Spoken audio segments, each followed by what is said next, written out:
Assalamualaikum warahmatullahi wabarakatuh. Perkenalkan, nama saya Wisnu Sanjaya Perdana dari Prodi D4 Elektromedis. Di sini saya akan mempresentasikan tentang mengenalkan komponen-komponen utama, fungsi, dan serta cara instalasi komputer. Memori komputer.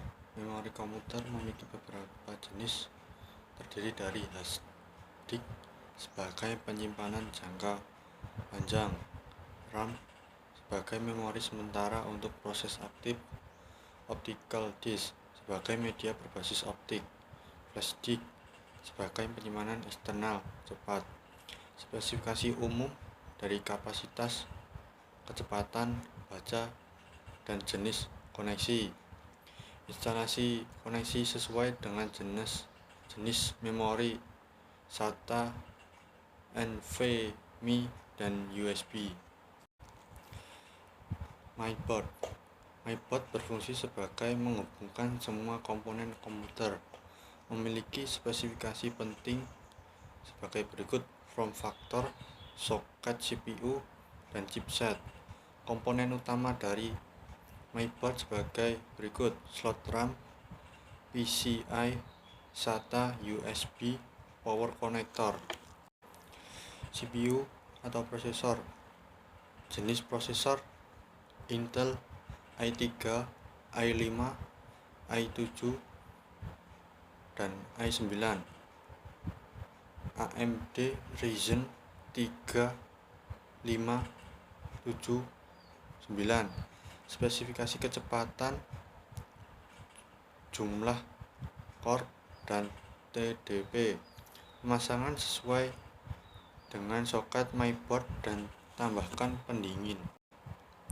Perangkat I/O.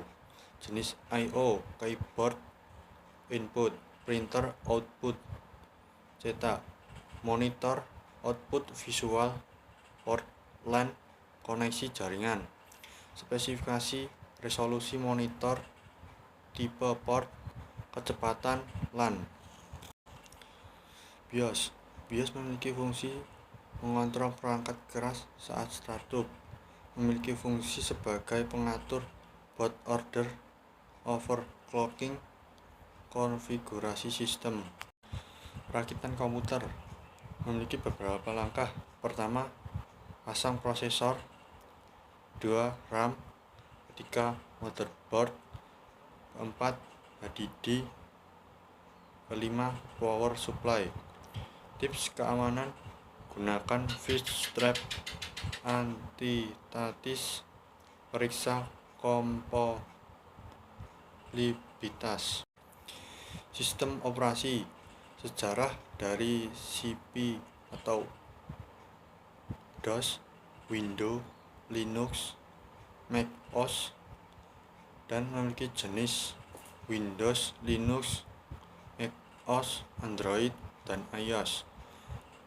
Berfungsi mengelola perangkat keras, multitasking antarmuka pengguna. Kesimpulan dari presentasi ini sebagai berikut: pentingnya pemahaman tiap komponen-komponen dan sistem operasi dalam perakitan dan pemeliharaan komputer.